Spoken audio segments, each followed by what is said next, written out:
In this video, we're going to be looking at Chapter 18, Section C.1 on developing graphs from the unit circle.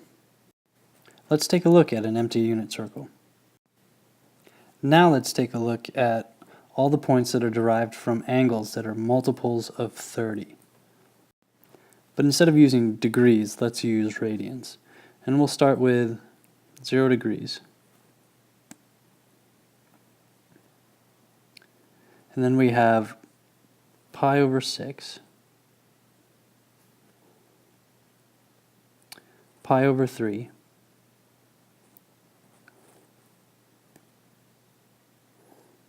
pi over 2,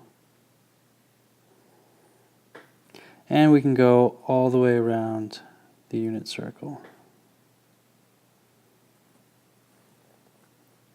like so.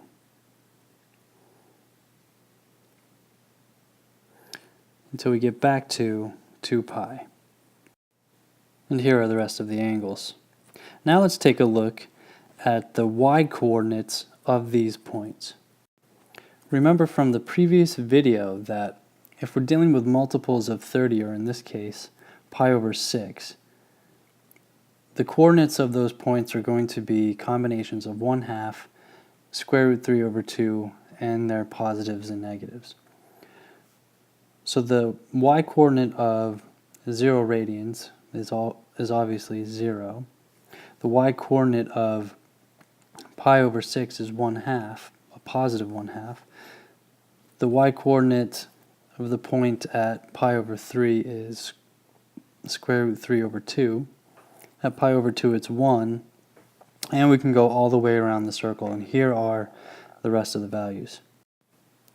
Remember, the values in red represent the y-coordinates of the points that are formed by these angles.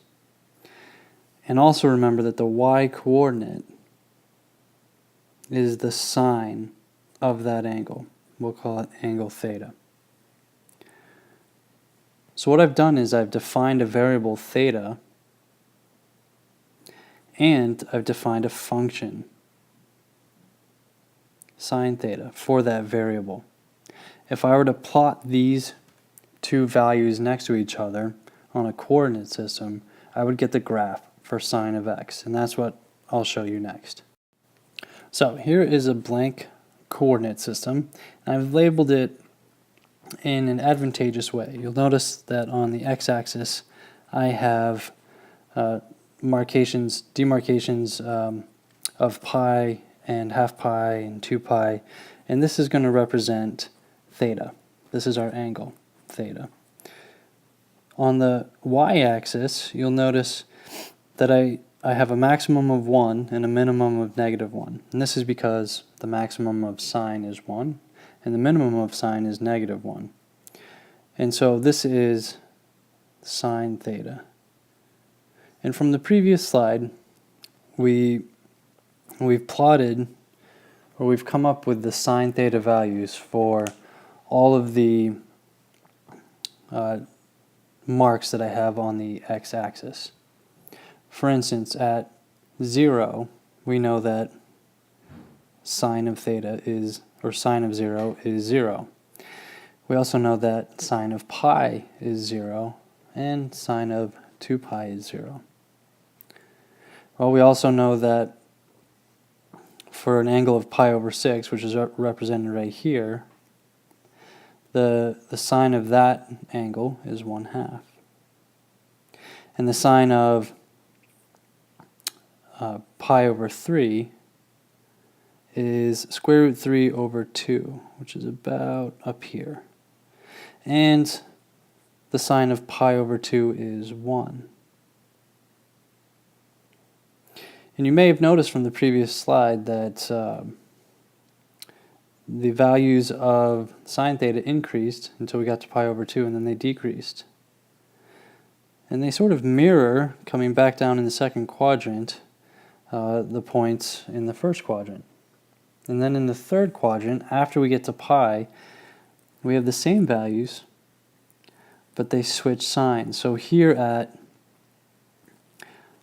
7 pi over 6, we have a sine value of -1/2. And then we go down to negative square root 3 over 2, which I'm approximating, and the sine of 3 pi over 2, or 1/2 pi, is -1. And then we make our way back up again. We have this nice symmetric curve pattern here, and this is known as the sine curve. And this is a very important function in all of mathematics, and we see this a lot in physics, in the natural world. The sine curves occur in waves, sound waves, light waves, ocean waves, and we can model all sorts of functions using a sine curve. So this is a very important function to remember. Notice that the max of the sine curve is 1, the minimum of sine curve is -1, and for a sine of 0 radians or 0 degrees, we get a value of 0. Same with the sine of pi, we get a value of 0. And this function can keep going on. We can keep going around the unit circle as many times as we want, and that function would continue on in either direction, and it would just repeat itself over and over and over again, often to infinity forever.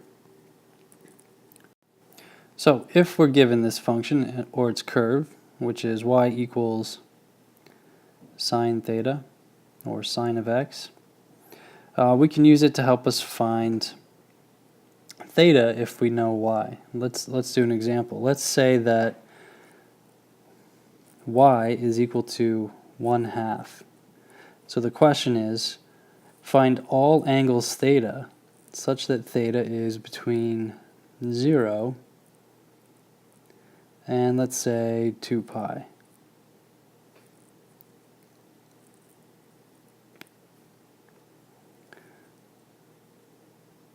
Sorry about that. Let's fix that right there. 2 pi.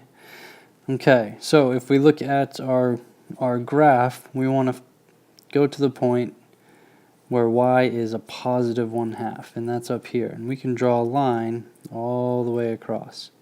And we'll notice, and if I had drawn it accurately, this line would cross the function at 2 points between the given range 0 and 2 pi. And those 2 points correspond to pi over 6